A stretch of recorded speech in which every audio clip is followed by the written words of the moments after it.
Hi friends, అందరికీ నమస్కారం. Welcome to employees pensions news. Friends, ఇప్పుడే అందిన వార్త. ఈపీఎఫ్ఓ పెన్షనర్లకు ముఖ్య గమనిక. పూర్తి వివరాలు వీడియోలో చెప్పడం జరిగింది. వీడియోని మాత్రం ఎక్కడ స్కిప్ చేయకుండా కంప్లీట్గా చూడండి. వీడియోని చూస్తున్నారు కానీ మన ఛానల్ని సబ్స్క్రైబ్ చేసుకోవడం మాత్రం మర్చిపోతున్నారు. ఫ్రెండ్స్, దయచేసి సబ్స్క్రైబ్ చేసుకోండి. సబ్స్క్రైబ్ చేసుకోవడం వల్ల లేటెస్ట్ పెన్షన్స్ న్యూస్ అన్ని ఎప్పటికప్పుడు మన ఛానల్ ద్వారా మీకు తెలియజేయడం జరుగుతుంది.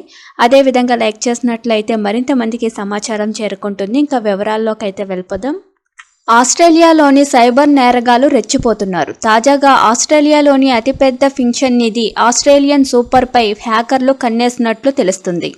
స్కామర్ల నిధికి సంబంధించిన అధికారిక హ్యాండింగ్లోని ప్రవేశించి 600 మంది సభ్యుల పాస్వర్డ్లు దొంగిలించినట్లుగా అధికారులు ధృవీకరించారు.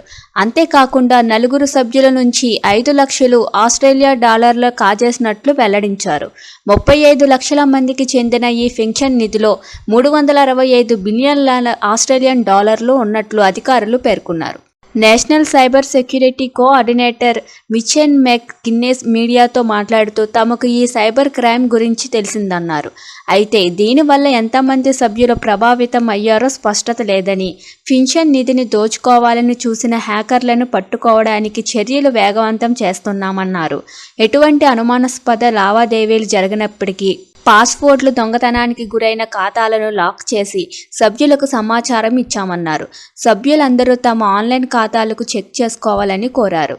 దీనిపై ఆస్ట్రేలియా ప్రధానమంత్రి ఆంథోనీ అల్బనీస్ స్పందించారు. హ్యాకుల గురించి తనకు సమాచారం అందిందని, దీనిపై సకాలంలో చర్యలు తీసుకోవడానికి ప్రభుత్వ సంస్థలు సహకరిస్తాయని పేర్కొన్నారు. తమ దేశంలో ఇటువంటి సైబర్ నేరాలు సాధారణ సమస్యగా మారాయని, ప్రతి 6 నిమిషాలకు ఒక సమస్య తలెత్తుతున్నట్లు అధికారులు దృష్టికి వచ్చిందని అన్నారు. పౌరులు ఏజెన్సీల సైబర్ భద్రతను 7 ఏళ్ల పాటు పర్యవేక్షించడానికి 2023లో ప్రభుత్వం 587 మిలియన్ల ఆస్ట్రేలియన్ డాలర్లను కేటాయించిందని అన్నారు.